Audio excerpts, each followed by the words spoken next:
Salam sejahtera, terima kasih karena bersama dengan saya di Nazaling Unity Channel. Akhirnya, yang kita tunggu-tunggu, apa komen Anwar Ibrahim selepas isu jalur gemilang, ilustrasi bendera jalur gemilang yang silap dibuat oleh sebuah akhbar berbahasa Cina.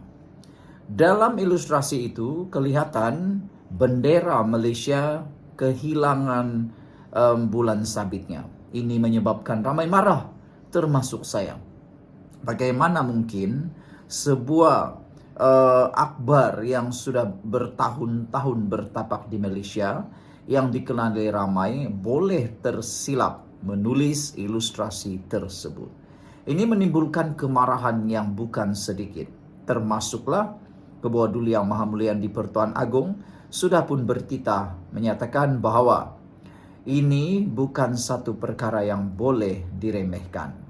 Anwar Ibrahim akhirnya bersuara seperti yang kita tunggu-tunggu.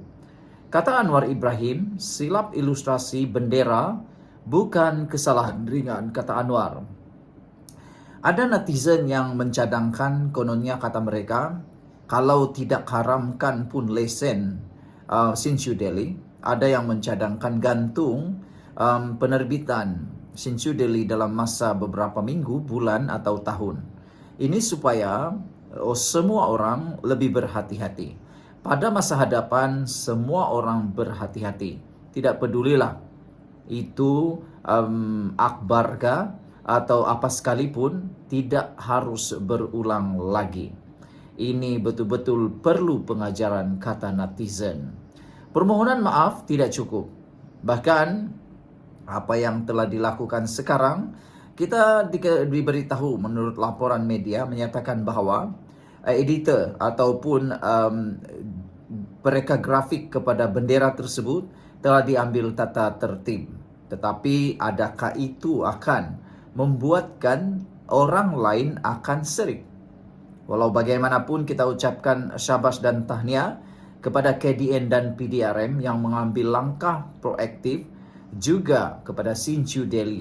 Meskipun Sinchu Delhi telah pun melakukan kesilapan melalui perekanya, tetapi mereka tidak berdiam diri, tidak mempertahankan diri, bahkan mengambil tindakan yang sewajarnya. Perdana Menteri juga menasihatkan semua pihak tidak berlebih-lebihan dan biar proses undang-undang berjalan. Perdana Menteri Anwar Ibrahim berkata kesilapan ilustrasi bendera bukan satu kesalahan ringan, kerana bendera adalah simbol penting kepada negara dan mahu isu itu diselesaikan mengikut proses undang-undang.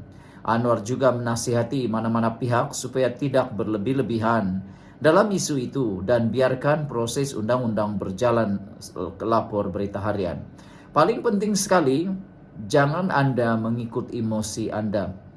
Biarlah undang-undang yang menjalankan tanggung jawab dan tugas mereka. Kita cukup dengan tidak berpuas hati menyatakan secara bertulis atau tidak di media sosial. Tetapi untuk mengambil tindakan sendiri, itu mungkin akan mengundang pada diri sendiri. Biar undang-undang yang ambil tindakan. Kita boleh tidak berpuas hati, tapi jangan pula berlebih-lebihan, kata Anwar Ibrahim. Untuk mana-mana negara pun, soal bendera itu simbol yang sangat penting. Jadi saya nasihatkan supaya kita berhati-hati. Tapi tentulah, bagi ruang Sinchu Delhi bagi penjelasan atas kesilapan dan memohon maaf. Tetapi ini bukan soal ringan. Biarlah proses undang-undang dijalankan, katanya.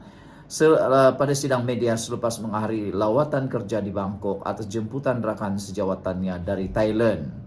Beliau ditanya mengenai isu penyiaran ilustrasi jalur gemilang yang tidak lengkap di muka hadapan akhbar Sinchu Delhi. Kes berkenan sedang disiasat mengikut Seksyen 3 dalam kurungan 1 kurungan C Akta Lambang dan Negara. Sekian untuk kali ini, jangan lupa tinggalkan komen Anda. Salam sejahtera. Ini kali pertama kita dengar Tun Mahathir bercakap tentang permohonan maaf. Mahathir tuntut Puad mohon maaf secara terbuka isu tanah UMNO. Sebenarnya ini seakan-akan satu permainan bahaya oleh Puad, tetapi ianya berbaloi. Dengan ini dianggap oleh netizen, diharap oleh netizen supaya Mahathir betul-betul saman Puad. Kenapa? Supaya masuk perangkap. Ada netizen kata, dengan kalau Mahathir betul-betul saman Puad, kes ini masuk ke mahkamah, semuanya akan terlondeh, semuanya akan terbongkar, semuanya akan terdedah. Di mahkamah nanti tiada satu pun yang akan tersembunyi. Jadi ramai netizen yang menyokong kalau betul-betul Mahathir buat saman terhadap Puad Zarkasi. Kata mereka, jangan kasih lama. Sebelum kita teruskan ulasan ini, siapa yang ada masalah kencing manis, gout, dan tinggi darah, jangan lupa tekan butang produk dalam video ini. Karena ada satu produk yang saya kongsikan kepada Anda, beribu-ribu netizen penonton channel ini sudah membelinya. Mereka kata sangat mujarab membantu hidup mereka untuk kencing manis, gout, dan tinggi darah. Jangan tunggu lagi, jangan bertangguh lagi. Bak kata orang, masa itu emas. Nanti kalau bertangguh-tangguh, sudah teruk baru menyesal pula. Macam itulah. Sediakan payung sebelum hujan. Dan yang lebih baik lagi, produk ini adalah produk yang antara termurah di pasaran sekarang. Walaupun murah, dia terjamin halal, mujarab, dan lulus KKM. Saudara, tersambung lagi. Kalau Mahathir saman Puad Zarkasi, netizen menyokong tindakan itu. Bahkan ada yang bertepuk tangan. Mereka kata, mungkinkah Mahathir akan masuk perangkap Puad Zarkasi supaya Mahathir boleh membawa kes ini dan keluar masuk mahkamah, bercerita tentang isu tanah UMNO dan semua kebenaran akan terbongkar di mahkamah. Karena di luar mahkamah, apa-apa pun boleh cakap, boleh kata semuanya air liur. Tapi di mahkamah nanti apabila semuanya dibicarakan, maka terlondehlah segala rahasia yang sulit-sulit. Dr. Mahathir mengemukakan surat tuntutan undang-undang terhadap ahli Majlis Tertinggi UMNO Muhammad Puad Zarkasi berhubung dakwaan bekas Perdana Menteri itu menghalang pemindahan sebidang tanah yang dipegang atas nama amanah parti itu. Menurut peguamnya Rafiq Rashid, surat tuntutan itu menuntut Puad membuat permohonan maaf secara terbuka kepada Mahathir di hadapan media arus perdana dan media sosial. Muhammad Puad Zarkasi hendaklah mengadakan satu sidang media terbuka di bangunan UMNO dengan jemputan media arus perdana serta media sosial dan membuat pengakuan bahwa penulisan atau penerbitan fitnah tersebut adalah kesilapannya. Dalam sidang media itu juga Muhammad Puad mestilah menyatakan bahwa penulisan fitnah tersebut jelas menuduh Dr. Mahathir sebagai seorang yang pecah amanah dan perkara itu tidak benar sama sekali, katanya dalam satu kenyataan. Surat tuntutan itu turut menuntut agar Puad mengemukakan permohonan maaf secara bertulis dan tanpa syarat dalam tempo 7 hari dari tarik notis tersebut dikeluarkan hari ini.